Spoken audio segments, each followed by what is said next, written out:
Assalamualaikum warahmatullahi wabarakatuh. Pada video pembelajaran kali ini, saya melanjutkan dari video sebelumnya ya.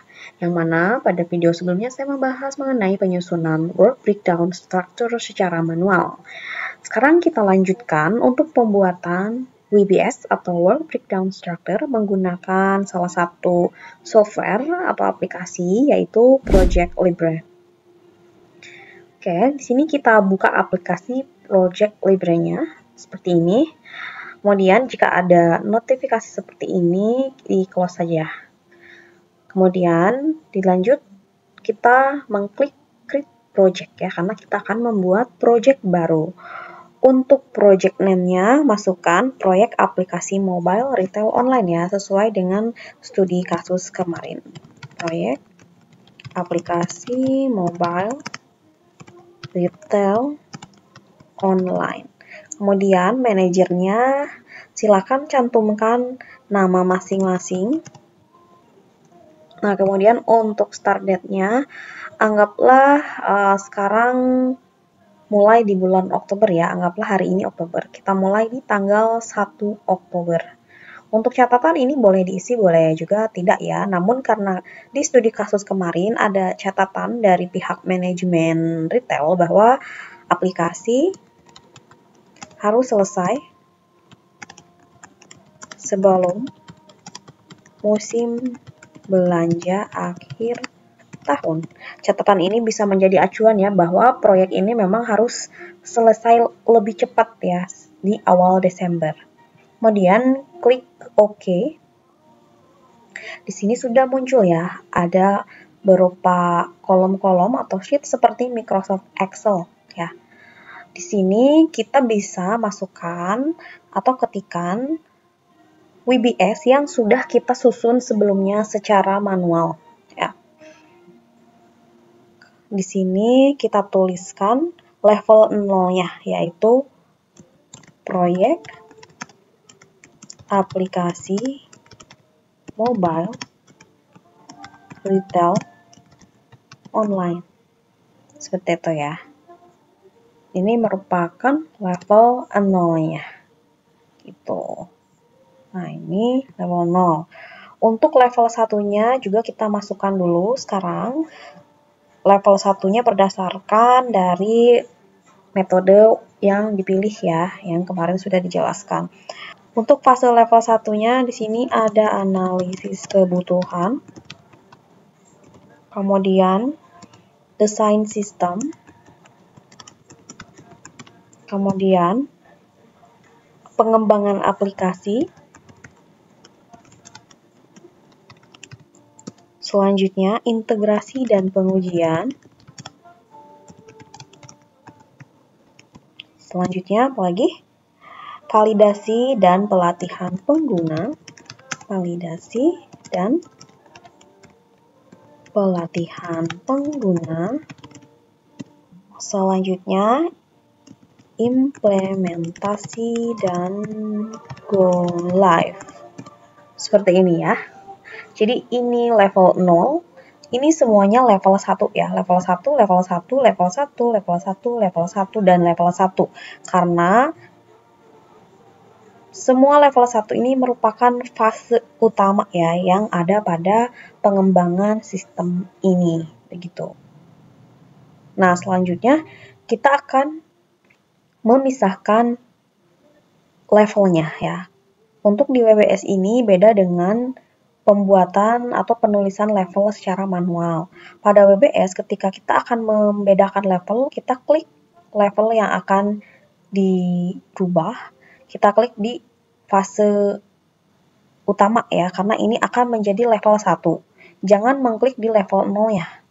Kita akan memindahkan level selanjutnya yaitu level 1, yaitu dengan diklik level 1-nya, kemudian klik task, kemudian indent. Nah, di sini sudah terlihat perubahannya. Proyek aplikasi merupakan level 0. Ini beda ya posisinya untuk level 1, jadi menjorok ke sebelah kanan. Kemudian desain sistem juga sama level 1, kita klik indent lagi. Pengembangan aplikasi level 1 klik indent. Integrasi dan pengujian level 1 klik indent. validasi dan pelatihan pengguna level 1, klik indent, kemudian implementasi dan go live, klik indent. Sampai sini kita bisa melihat perbedaan posisi dari tiap level. Level 0 itu posisinya paling kiri, kemudian level 1 posisinya semua rata ya, menjorok sedikit ke sebelah kanan. Kita abaikan dulu kolom durasi dan juga start date-nya ya di sini. Lanjut, karena di WBS yang kita buat manual kemarin ada level 2-nya, berarti di sini kita harus menambahkan aktivitas rincian dari setiap level 1. Untuk menambahkannya, kita klik di sebelah sini, kemudian insert. Otomatis akan menambahkan baris. Berapa baris kita perlukan di sini? Ya, di sini untuk analis kebutuhan kita perlu 3 ya. Kita tambahkan 2 lagi. 1, 2. Kemudian kita ketikkan level 2-nya. Level 2 pertama yaitu mengumpulkan kebutuhan pengguna. Level 2 selanjutnya wawancara stakeholder ya. Wawancara stakeholder. Kemudian level 2 yang ketiga menyusun dokumen kebutuhan. Menyusun dokumen kebutuhan atau SRS ya. Ini SRS ini dokumen justifikasi kebutuhan sistem ya. Nah, supaya tidak pusing ke bawahnya, kita langsung rubah levelnya ya. Seperti biasa, kita akan mengindent. Jangan mengklik di atasnya ya. Sekali lagi, ketika kita akan merubah posisi level, berarti kliklah di area yang akan dirubah levelnya. Nah, contoh, kita akan merubah level yang ini kan, akan dirubah ke level 2. Berarti klik di sini, klik indent. Klik di wawancara, klik indent, klik menyusun dokumen, klik indent. Di sini jadi sudah semakin terlihat perbedaannya antara level 0, level 1, dan juga level 2. Seperti ini ya. Silakan diikuti ya langkah-langkahnya sambil menonton tutorial ini. Lanjut kita buat lagi ya level 2 untuk fase desain sistem. Di sini kita memerlukan 4 baris. Kita tambahkan 4, 1, 2, 3, 4. Untuk aktivitas rincian di desain sistem, di sini ada pertama desain UML, kemudian desain database, kemudian ada desain arsitektur sistem,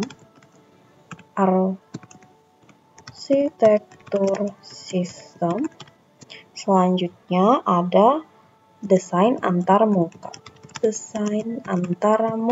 atau user interface ya.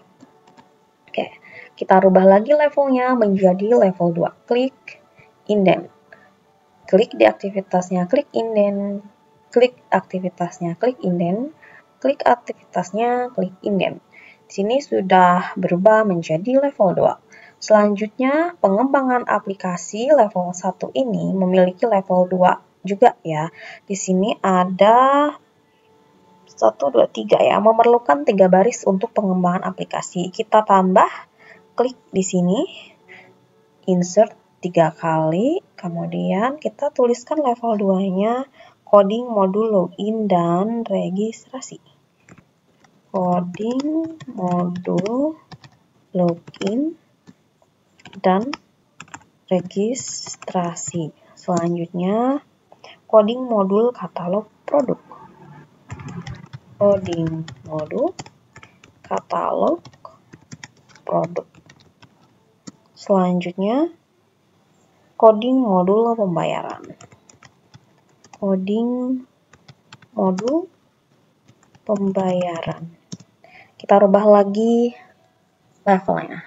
Klik indent, klik indent, klik indent. Sudah ya. Berarti di sini kita sudah membuat level 0 dan 3 level 1, 3 juga untuk level 2-nya. Kita lanjutkan lagi ke level 1, integrasi dan pengujian. Di sini untuk integrasi dan pengujian sistem memerlukan 3 baris ya untuk level 2-nya. Kita tambahkan 1, 2, 3. Kita masukkan pengujian unit. Pengujian unit, kemudian integrasi antara modul. Selanjutnya, pengujian sistem end-to-end. Pengujian sistem end-to-end.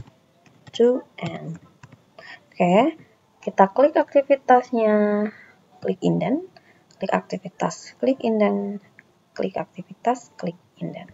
Lanjut ke validasi dan pelatihan. Kita masukkan level 2-nya. Di sini kita memerlukan 3 baris. 1, 2, 3. Inputkan menyusun modul pelatihan. Menyusun modul pelatihan. Kemudian sesi pelatihan staf CS dan admin. Sesi pelatihan staf CS dan admin. Selanjutnya, uji coba pengguna awal. Uji coba pengguna awal. Kita rubah levelnya menjadi level 2. Klik indent, klik indent, klik indent. Oke, terakhir,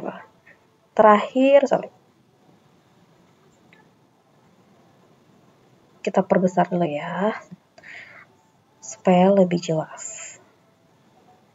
Terakhir, implementasi dan go live ya. Di sini memerlukan 2 baris, karena ini level 1 terakhir.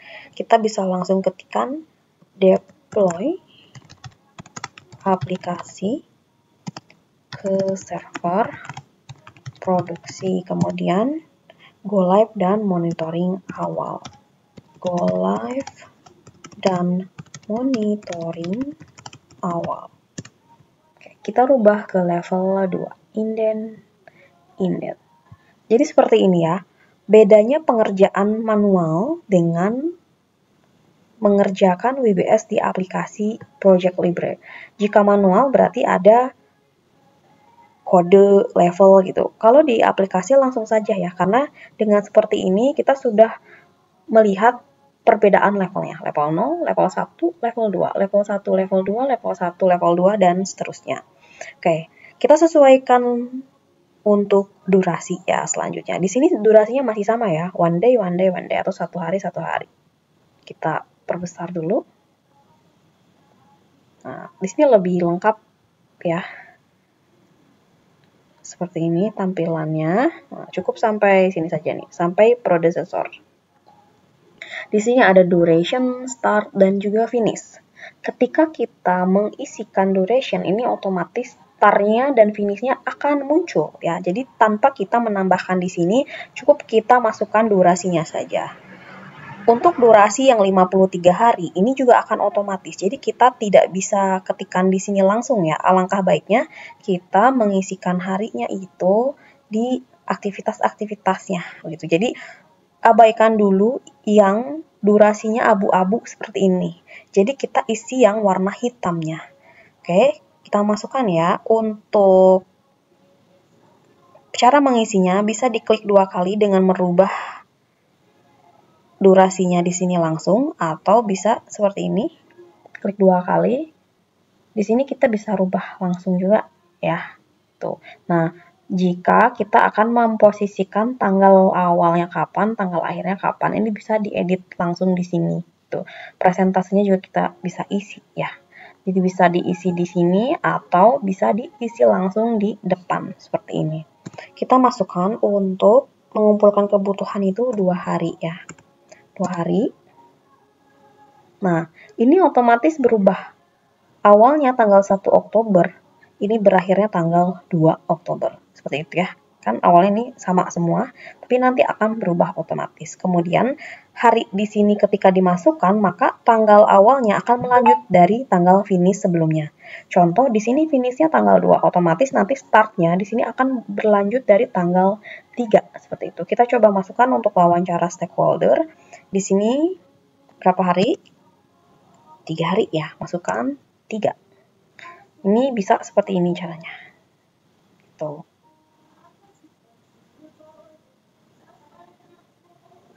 Nah, ini posisinya masih sama ya semuanya tanggal 1 karena kita belum melingkan dengan link ini.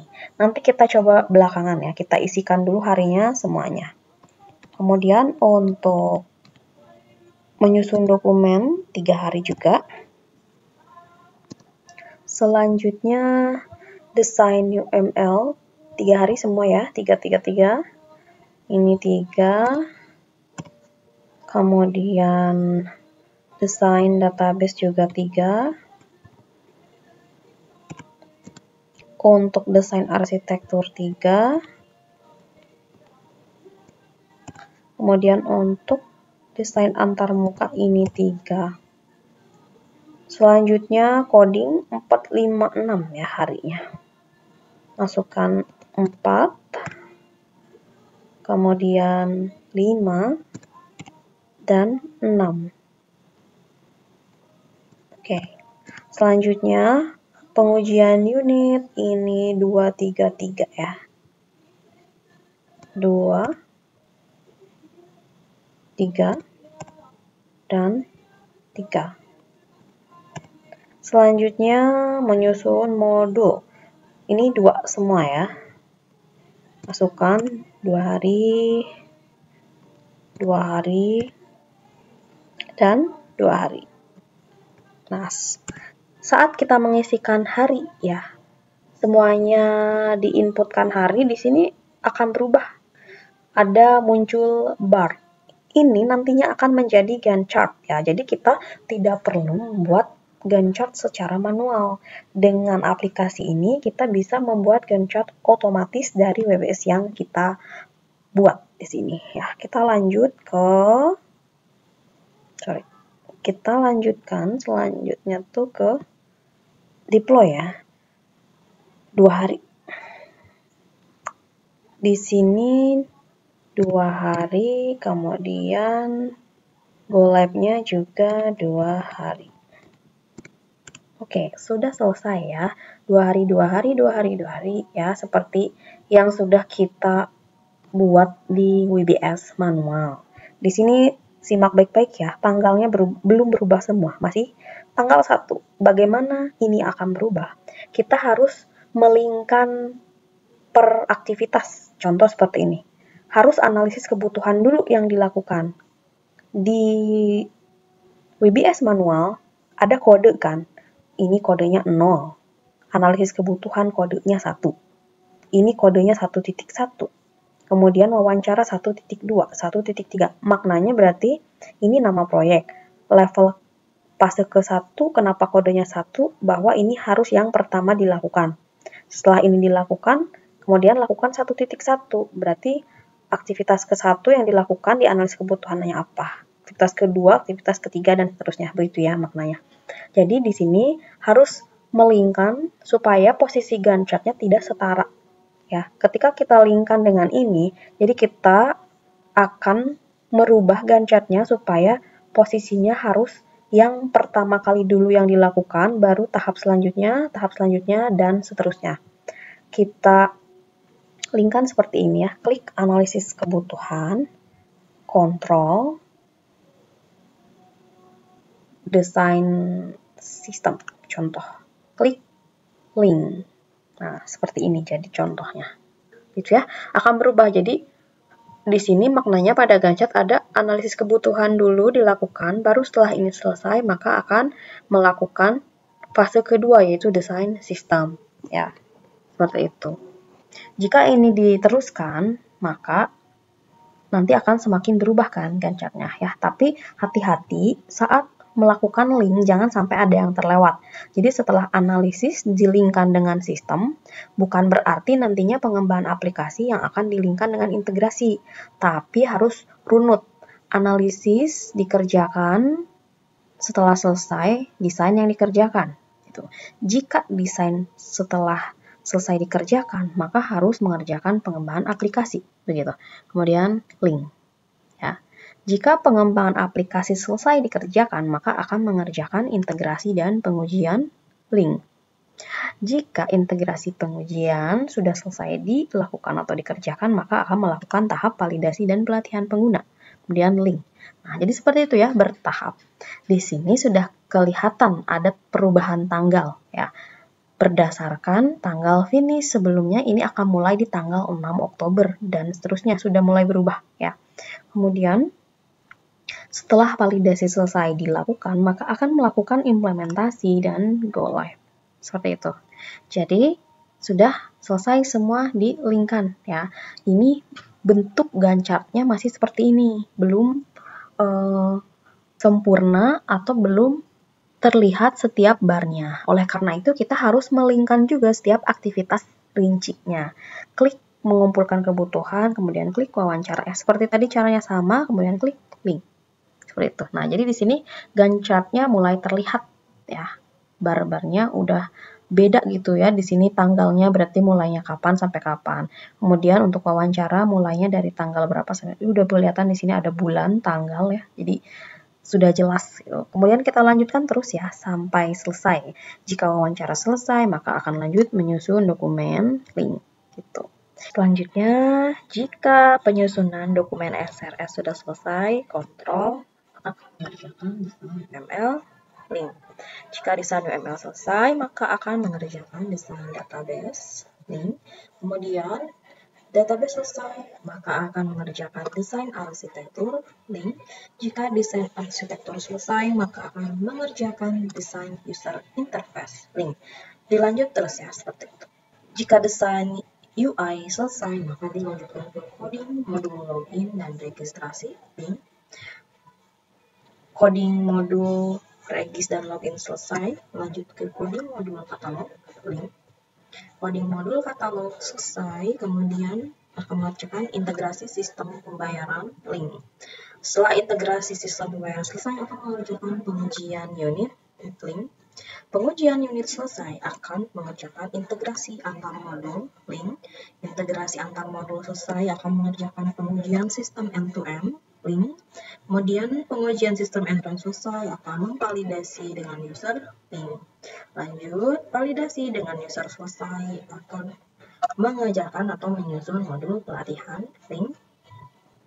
Selanjutnya, menyusun modul pelatihan selesai, maka akan melanjutkan ke sesi pelatihan Start.js link. Pelatihan selesai, akan melanjutkan ke deploy aplikasi link. Deploy aplikasi selesai, akan melanjutkan ke uji coba link. Uji coba selesai, maka akan dilanjutkan ke go live atau aktivitas terakhir link. Di sini semakin terlihat ya, Gantt chart-nya sudah muncul. Saya tutup dulu ke sebelah kiri. Nah, ini Gantt chart-nya sudah muncul semuanya sesuai durasinya atau deadline-nya ya. Dari mulai analisis, aktivitasnya apa saja, ini sesuai harinya berapa hari ya. Panjang bar ini menyesuaikan durasinya atau lama hari pengerjaannya ya. Seperti ini jadi gambaran untuk Gantt chart-nya. Jadi, dengan aplikasi Project Libre ini, selain membantu kita dalam menyusun WBS menggunakan aplikasi, bisa menghasilkan Gantt chart otomatis ya. Di sini sudah berubah juga waktu mulai, waktu finish. Ini sudah sesuai ya. Tuh. Finish di tanggal 2, lanjut tanggal 3. Finish tanggal 7, lanjut tanggal 8 ya. Begitu kurang lebih. Nah, jadi di sini karena kita tadi sudah memasukkan durasi harinya di yang warna hitam, otomatis yang abu-abu ini akan menjumlahkan jumlah harinya secara otomatis ya. 3 tambah 3 tambah 2, 8, begitu ya. Di sini ada 3 hari, 3 hari, 3 hari, ada 4 ya, 3 kali 4, 12. Di Di sini 4 tambah 5, 9, 9 tambah 4, 13, 13 tambah 2, 15. Begitu ya, jadi yang abu-abu akan terisi otomatis. Begitu juga dengan total durasi keseluruhan proyek. Di sini 53 hari. 53 hari itu berarti jumlahan antara 8, 12, 15, 8, 4, 6, ya, dan sudah ya, 6, 4, 8, 15, 12, 8. Totalnya 53 hari. Ini sudah otomatis ya. Selanjutnya, jika sudah selesai, kita harus menyimpan masterannya ya. Nanti silahkan di folder masing-masing diberi nama seperti ini, kemudian save. Nah, selain menyimpan masteran file Project Libre ini, kita juga bisa menyimpan atau mencetak dalam bentuk PDF. Ini ada di file ya posisinya. Kita bisa cetak PDF biasanya, tapi kalau kita langsung print itu kan tidak rapih. Jadi kita harus rapihkan dulu dengan cara mengklik preview. Nah, seperti ini ya. Kalau ini sudah saya rapihkan. Kalau belum rapih biasanya tampilannya seperti ini. Ya. Ini tercentang dua-duanya, spreadsheet dan juga Gantt chart-nya. Kalau tercentang dua-duanya seperti ini, maka akan tidak rapih ya ketika dicetak spreadsheet-nya tergabung dengan sebagian dari Gantt chart-nya. Jadi sebaiknya kita pisahkan. Misalkan kita mau save dulu spreadsheet-nya, berarti yang Gantt chart-nya jangan dulu di checklist. Nah, kemudian agar lebih rapi, ini bisa diukur juga skalanya ya. Misalkan ini terlalu kecil, banyak space yang tersisa, kita bisa perbesar seperti ini. Nah, ini bisa langsung kita simpan file PDF-nya atau di print gitu. Selanjutnya, setelah spreadsheet disimpan, kita lanjut ke simpan Gantt chart-nya. Berarti sebaliknya ya, spreadsheet-nya jangan di checklist, berarti kita ke Gantt chart-nya. Nah, karena ini kurang rapi juga, berarti harus diposisikan untuk skalanya diedit dulu ya, supaya terlihat semuanya. Nah, seperti ini sudah cukup. Jadi, untuk Gantt chart-nya sudah bisa disimpan dalam bentuk PDF. Ya, karena sudah rapih. Begitu. Demikian video tutorial yang dapat saya sampaikan. Semoga dapat membantu teman-teman dalam membuat WBS atau Work Breakdown Structure dan juga Gantt chart otomatis di Project Libre. Jangan lupa like dan subscribe. Wassalamualaikum warahmatullahi wabarakatuh.